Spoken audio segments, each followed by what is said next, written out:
और अब खबरें देवभूमि की। सीएम पुष्कर सिंह धामी चंपावत पहुंचे। इस दौरान उन्होंने रक्षाबंधन के मौके पर सबको शुभकामनाएं दी और सभा को संबोधित करते हुए कहा कि इस बार का रक्षाबंधन बहुत खास है। चांद को हम बचपन से मामा कहते आए हैं, तो आप सोशल मीडिया पे देख रहे हैं कि किस तरह से हमारे वैज्ञानिकों ने चांद पर चंद्रयान भेजा है। जो रक्षाबंधन है वो इस बार का रक्षाबंधन कुछ विशेष है, क्योंकि हम बचपन से ये सुनते आए हैं कि जो चंद्रमा है उनको चंदा मामा कहा जाता है, चंदा मामा कहा जाता है, और धरती माँ के भाई के रूप में चंदा मामा को हम सब जानते हैं। और इस बार हमारे वैज्ञानिकों ने, आप लोग देख रहे होंगे सोशल मीडिया पर जो आज तस्वीरें लगातार दिखाई दे रही हैं, जो तस्वीरें शेयर की जा रही हैं, धरती माँ ने अपने भाई चंद्रमा को राखी के रूप में चंद्रयान 3 ये भेजा है। जो रक्षाबंधन है और मुख्यमंत्री पुष्कर सिंह धामी ने रक्षाबंधन के पर्व पे महिलाओं को विशेष तोहफा दिया। उन्होंने ट्वीट कर जानकारी दी कि 30 अगस्त दोपहर 12 बजे से 31 अगस्त रात 12 बजे तक उत्तराखंड परिवहन निगम की बसों में निःशुल्क यात्रा होगी। उन्होंने आगे लिखा कि हमारी बहनें उत्तराखंड समेत अन्य राज्यों से होकर जाने वाली उत्तराखंड परिवहन निगम की बसों में निःशुल्क यात्रा कर सकेंगी।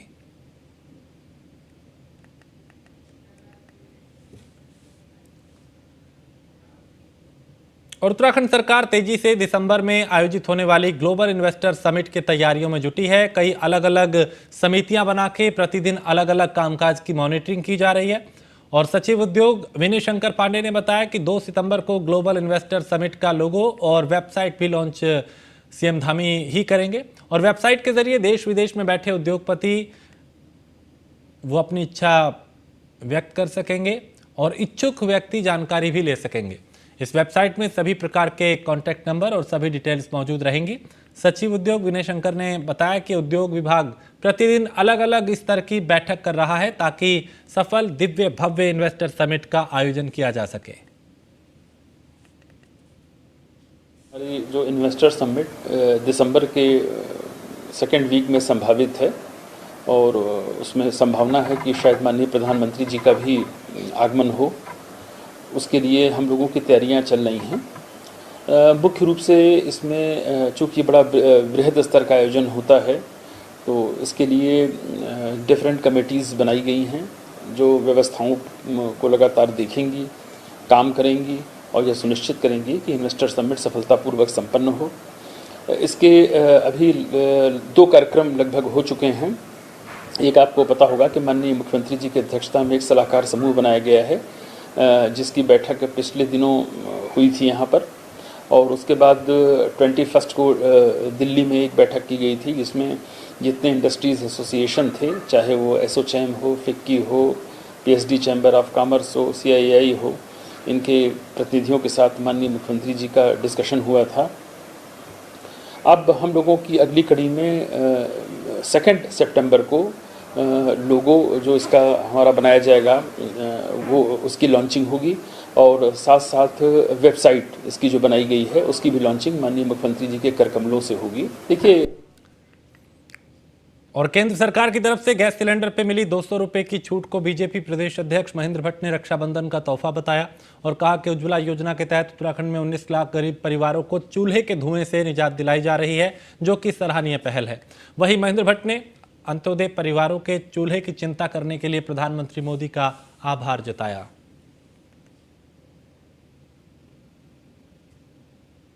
रक्षाबंधन के से पूर्व पूरे देश की बहनों को जो तोहफा देश के प्रधानमंत्री आदरणीय नरेंद्र भाई मोदी जी द्वारा दिया गया, मैं देवभूमि उत्तराखंड की ओर से प्रधानमंत्री का हृदय से आभार व्यक्त करता हूं। घरेलू गैस कनेक्शनों के लिए 200 रुपये पर कनेक्शन की छूट और ख़ास तौर पर जो गरीबी रेखा के नीचे जीवन यापन कर रहे हैं, ऐसे जो इनको हमने उज्ज्वला योजना के तहत गैस कनेक्शन दिए गए, ऐसे सब लोगों को 400 रुपये पर गैस कनेक्शन की छूट देने की घोषणा आज माननीय प्रधानमंत्री जी ने की है। और साथ साथ 75 लाख नए उज्ज्वला कनेक्शन देने के भी जो आज उनके द्वारा कैबिनेट द्वारा घोषणा की गई है। रक्षाबंधन के से पूर्व उत्तराखंड में मानसून के दौरान हुई बारिश की वजह से सड़कों को बड़ा नुकसान हुआ है। प्रदेश में कई जगह क्रोनिक लैंडस्लाइड जोन बन चुके हैं और अब इनके ट्रीटमेंट के लिए केंद्र सरकार की तरफ से 971 करोड़ रुपए दिए गए हैं। प्रदेश के सचिव लोक निर्माण विभाग पंकज पांडे ने बताया कि प्रदेश में 155 क्रोनिक लैंडस्लाइड जोन बन चुके हैं। इनमें से 107 की डीपीआर बन चुकी है। इनमें से 89 जोन के ट्रीटमेंट के लिए 971 करोड़ रुपए केंद्र ने जारी किए हैं। भारत सरकार ने जो एनएच से रिलेटेड ऑल वेदर रोड हैं और जो चारधाम की सड़कें हैं उनके लिए 900 से ज़्यादा करोड़ रुपए दिए हैं हम लोग को। उसमें टीएचडीसी हमारा कंसल्टेंट है, उनके साथ हमारा एमओयू है। तो वो लोग जो ट्रीटमेंट स्ट्रेटजी की कैसे इसको स्टेबलाइज किया जाए, स्लोप स्टेबलाइजेशन कैसे करना है, उसका एस्टिमेशन, उसका डिज़ाइन वो लोग करते हैं। उसी के आधार पर भारत सरकार सैंक्शन करती है। तो हम लोग 155 लगभग एस्टिमेट्स हमने भेजे थे, उसमें से 80 के ऊपर जो है सैंक्शन हो चुके हैं और इस साल के एनुअल प्लान में हमने 40 और भेजे हैं। तो मुझे उम्मीद है वो भी सैंक्शन हो जाएंगे। तो उस पर 90 पे लगभग काम चल रहा है और कुछ एक कंप्लीट हो चुके हैं। पीछे जो मेजर हमारे जो नासूर थे हाईवेज के ऊपर, उन पे काफी करीब 4-5 हैं जिन पे काम हो चुका है, जो बड़े लैंडस्लाइड जोन थे। बाकी पे भी काम चल रहा है। और कांग्रेस के वरिष्ठ नेता हरक सिंह रावत की मुश्किलें बढ़ती नजर आ रही हैं।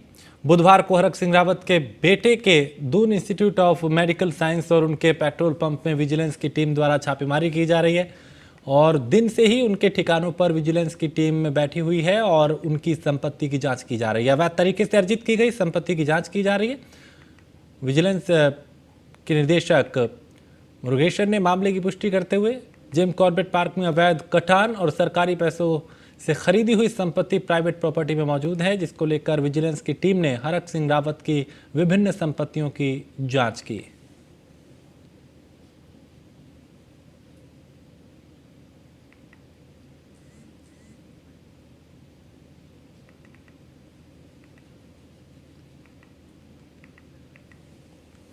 खबर दिनेशपुर से है, जहां महिलाओं ने रक्षाबंधन के उपलक्ष्य में बीजेपी महिला मोर्चा की जिला मंत्री कविता नेगी के नेतृत्व में थाना परिषद दिनेशपुर के सभी स्टाफ को राखी बांधी और इस मौके पर उन्होंने टेम्पो यूनियन के सभी भाइयों को भी राखी बांधकर एक दूसरे को बधाई दी। महिलाओं की तरफ से लंबी उम्र की कामना की गई। राखी बांधने आई महिलाओं ने कहा कि उन्हें 24 घंटे सेवा देने वाले भाई जो दिन रात एक करके यानी दिन रात एक करके हमारी रक्षा करते हैं, उनको राखी बांधते हुए हमें खुशी हो रही है।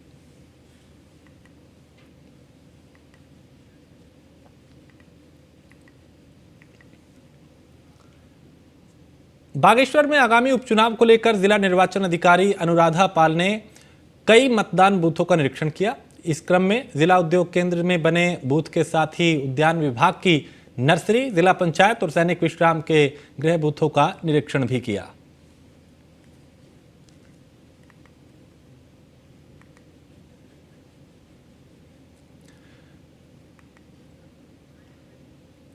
तो मतदान बूथों पर जाके व्यवस्थाओं का जायजा यहां पे लिया गया। जिला निर्वाचन अधिकारी अनुराधा पाल ने निरीक्षण किया, व्यवस्थाओं को देखा और जरूरी दिशा निर्देश भी दिए।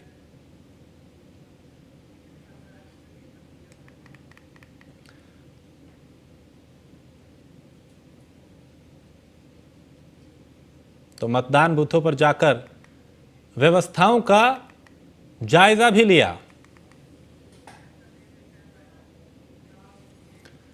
और नैनीताल को बम से उड़ाने की धमकी देने वाले व्यक्ति को एसटीएफ उत्तराखंड ने आंध्र प्रदेश से गिरफ्तार किया है। अक्टूबर 2022 में नैनीताल पुलिस कंट्रोल रूम में फोन करके और जुलाई 2023 में ट्वीट करके नैनीताल पुलिस को टैग करके नैनीताल में जगह जगह बम ब्लास्ट करने की धमकी दी थी। ब्लास्ट की जिम्मेदारी आतंकी संगठन हिजबुल मुजाहिदीन ने देने को कहा था। एसटीएफ चंद्रमोहन सिंह ने बताया कि आरोपी लगातार भ्रामक सूचना प्रसार कर रहा था, जिसके बाद आरोपी को गिरफ्तार किया गया है। पूछताछ में पता चला कि सुरेंद्र कई महीनों से आंध्र प्रदेश के विजयवाड़ा में धर्म बदल कर रह रहा था। फिलहाल एसटीएफ की पूछताछ जारी है।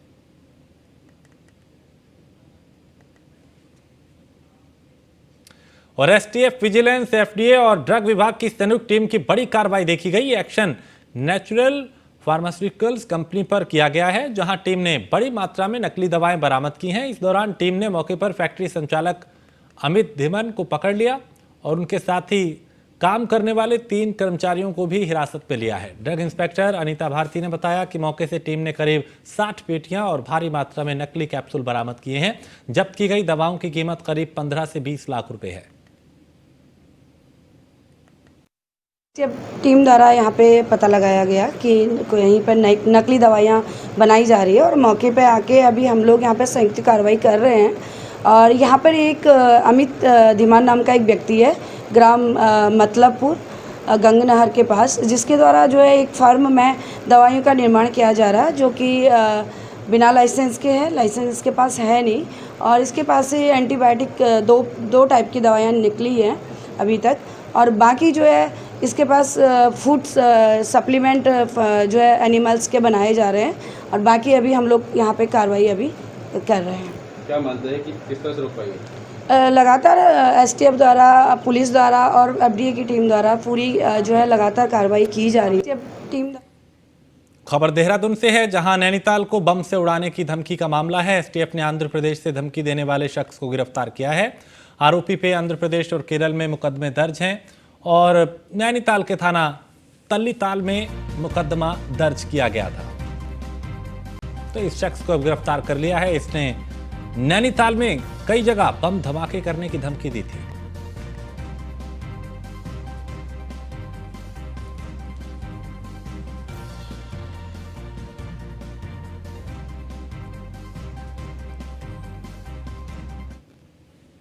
और ऋषिकेश में हरिद्वार रोड की 72 सीढ़ी घाट पे बंदरों के झुंड ने एक युवक को घायल कर दिया और आस्था पथ पर पहुंचने के दौरान ही युवक पर हमला किया गया। हमले में युवक के हाथ पैर पे काफी चोट आई है। युवक के दोस्त ने बताया कि हमले में युवक का हाथ में फ्रैक्चर हुआ है। फिलहाल उसे इलाज के लिए अस्पताल में भर्ती कराया गया है। सीढ़ी से मंदिर से आ रहे थे, 72 सीढ़ी से सीढ़ियों पे, तो भाई जी आगे से आ रहे थे, इनके पीछे पीछे अचानक से पहले तो एक बंदर आया, उसके बाद जितने थे सब आगे पीछे काटने लगे।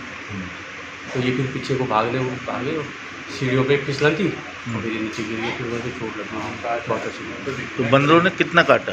काटा काफ़ी, देखो सर पे पूरी चोट है, हाथ पूरा फ्रैक्चर हो गया और पीछे बंदर पंचे गए। सीढ़ी से मंदिर से आ रहे थे, 72 सीढ़ी से सीढ़ियों पे, तो भाई जी आगे से आ रहे थे, इनके पीछे पीछे अचानक से पहले तो एक बंदर।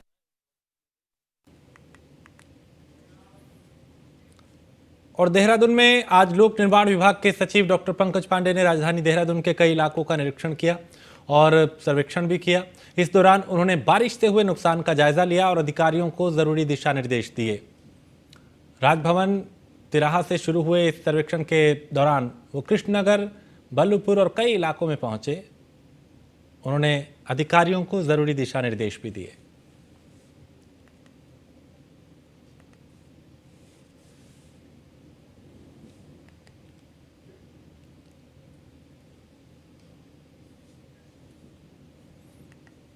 और उत्तराखंड के सितारगंज कोतवाली में बीजेपी की महिला मंडल के द्वारा पुलिसकर्मियों को रक्षा सूत्र बांधा गया, उनकी लंबी उम्र की कामना की गई। इस दौरान बीजेपी की प्रदेश सदस्य बीना साहू की और महिला मंडल की मीना अरोड़ा भी यहां पे मौजूद रहीं।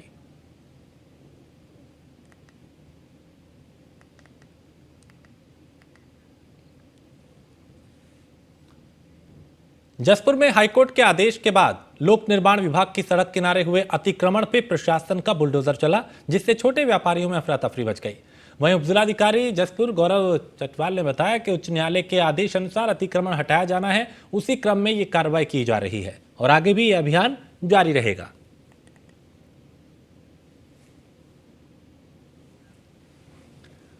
तो अतिक्रमण पे प्रशासन का ये पंजा चला। अवैध अतिक्रमण पे हाईकोर्ट के आदेश के बाद ये कार्रवाई की जा रही है। आला अधिकारियों की मौजूदगी में प्रशासन का यहां पीला पंजा चला और इस कार्रवाई के बाद दुकानदारों में अफरा तफरी मच गई, हड़कंप मच गया।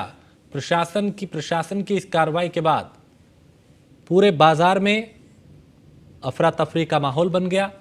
छोटे व्यापारियों में इसको लेकर नाराजगी भी है, लेकिन चूंकि कोर्ट के आदेश पे कार्रवाई हो रही है और इसी अतिक्रमण की वजह से कई परेशानियां लोगों को होती है। अक्सर यहाँ पे जाम की स्थिति बनी रहती है, कई बार हादसे भी होते हैं और अवैध अतिक्रमण के खिलाफ प्रशासन का पीला पंजा यहां पे चला।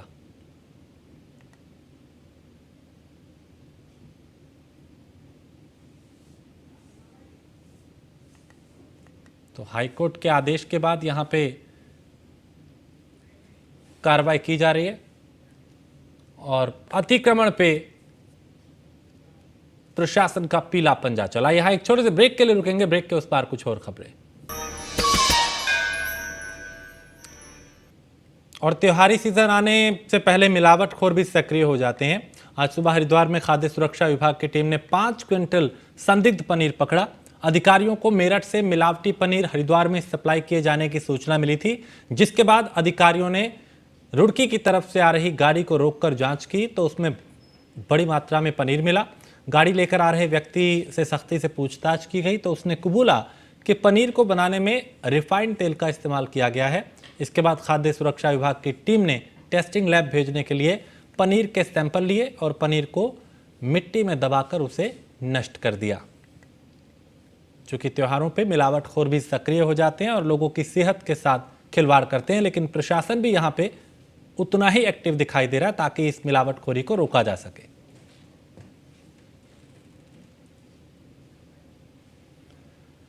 पौड़ी में बीते 27 अगस्त की रात को एक बस कंडक्टर से सिपाही की मारपीट करने का मामला सामने आया। पीड़ित पक्ष से मिली जानकारी के अनुसार एक होमगार्ड और एक सिपाही ने बस के कंडक्टर को दरवाजा खोलने के लिए कहा था, लेकिन जब कंडक्टर ने दरवाजा नहीं खोला तो सिपाही ने बस के अंदर महिला होने का संदेह जताया और कंडक्टर को धमकाकर दरवाजा खुलवा दिया।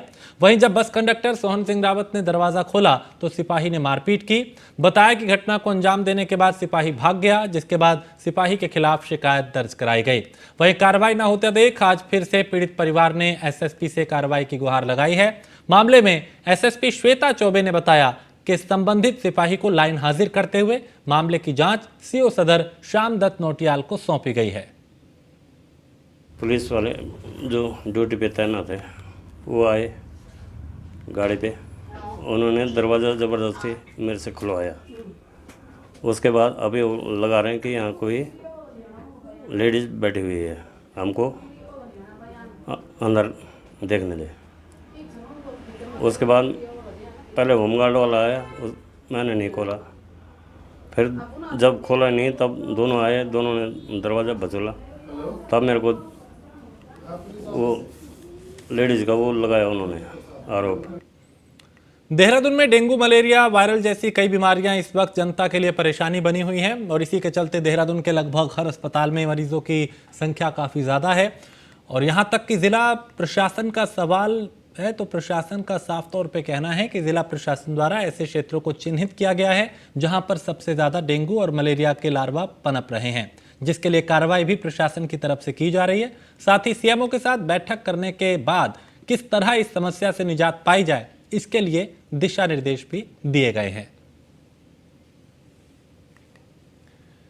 उत्तराखंड में तेजी से बढ़ते डेंगू के मामलों को देखते हुए उत्तराखंड स्वास्थ्य विभाग के सचिव डॉक्टर आर राजेश कुमार ने दून अस्पताल का निरीक्षण किया।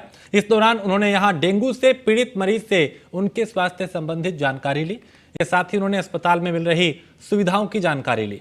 निरीक्षण के दौरान उन्होंने अस्पताल में होने वाले विभिन्न जांचों की जानकारी लेते हुए कहा कि यहां होने वाली सभी जांच भी मरीज की सुविधा के अनुसार नियमित रूप से की जाए। वहीं डॉक्टर आर राजेश कुमार ने कहा कि वर्तमान समय में डेंगू और टाइफाइड जैसी बीमारियां तेजी से फैल रही हैं, लिहाजा सभी को सतर्क रहने की जरूरत है।